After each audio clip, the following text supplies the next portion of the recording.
Je vais décliner le contrat de législature en français. Alors,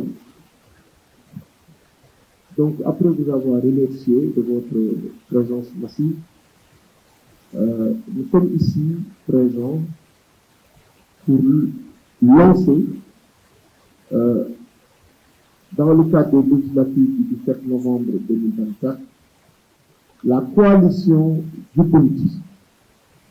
Cette coalition composée d'hommes et de femmes que le camarade Pierre Ahmed-Ba a présenté tout à l'heure se dresse face à une situation désastreuse qui aujourd'hui a l'ambition de proposer un contrat législatif explicite et impactant visant à redresser le Sénégal sur tous les aspects, sur le plan politique, le plan économique, sur le plan social et institutionnel.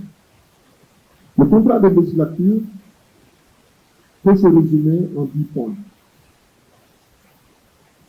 Alors, le premier point va concerner la relance économique. Vous savez que c'est à travers la loi que le gouvernement gouverne. C'est à travers la loi qu'on organise le fonctionnement d'une économie.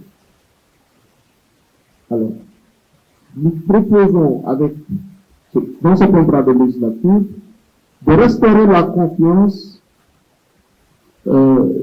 avec les investisseurs pour relancer le tissu économique et social en vue de créer davantage d'emplois au Sénégal. Nul ne peut ignorer aujourd'hui que nous sommes dans une situation désastreuse.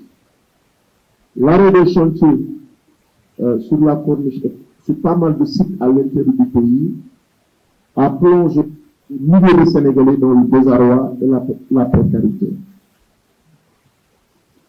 Donc, nous mettons en place des mesures attractives et transparentes pour motiver et inciter les investisseurs sénégalais et étrangers à réinvestir dans notre économie. Également, à subventionner les produits de première nécessité en vue de garantir des prix accessibles aux citoyens. Mettre en place également une politique de bonne gestion des ressources naturelles par la révision de certains accords qui portent sur la gouvernance des ressources naturelles. Et par ce fait, garantir à la majorité des Sénégalais l'accès direct aux bénéfices ou profits émanant de l'exploitation des ressources naturelles.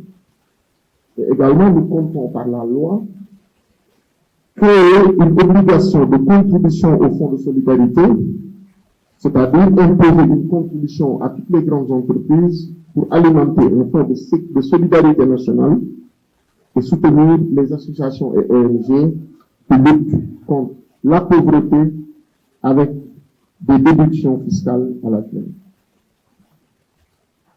Alors, sur le plan social, on va aller vite. Nous pensons augmenter les pensions des retraités. Vous savez qu'aujourd'hui, dans notre société, les retraités sont oubliés. On peut dire, comme l'expression, sont les laissés pour compte.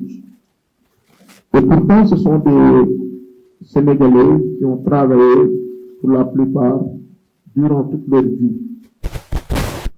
Nous comptons non seulement réviser les pensions de retraite, mais également restaurer les conditions de vie décentes pour ces retraités, avec des filets sociaux sur la santé, le transport, etc.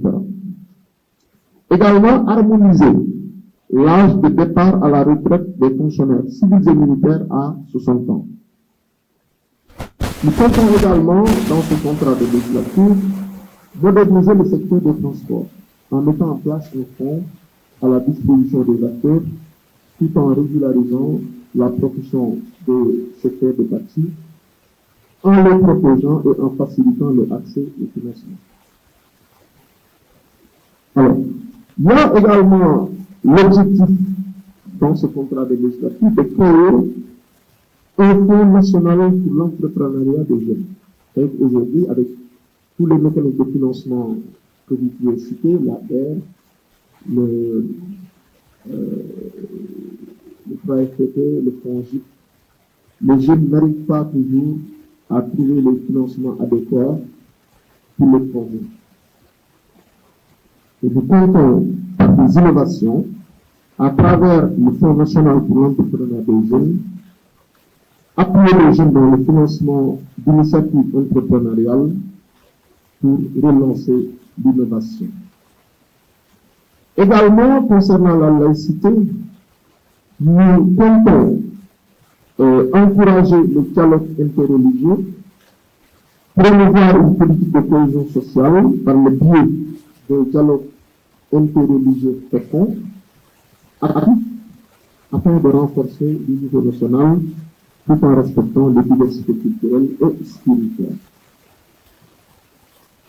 La coalition Djibouti s'engage à maintenir et à renforcer le principe fondamental de la laïcité dans nos institutions. Pierre l'a rappelé tout à l'heure avec que la laïcité est un principe fondamental auquel nous tous nous devons nous soumettre.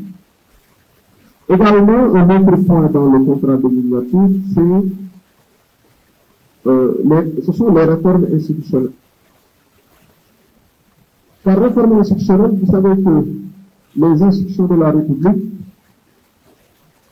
sont souvent tous inféodées au président de la République. Et nous comptons dans ce contrat de législature faire de sorte que l'Assemblée nationale ne soit plus inféodée à l'exécutif.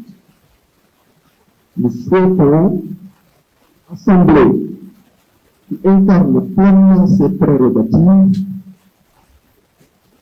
en contrôlant l'exécutif en vue de renforcer le contrôle parlementaire et garantir un meilleur équilibre des pouvoirs. Également, nous comptons mettre en place une commission d'enquête parlementaire permanente de lutte contre la corruption qui permettra de limiter les abus et sanctionner toutes les pratiques liées à la corruption au sein de nos administrations publiques.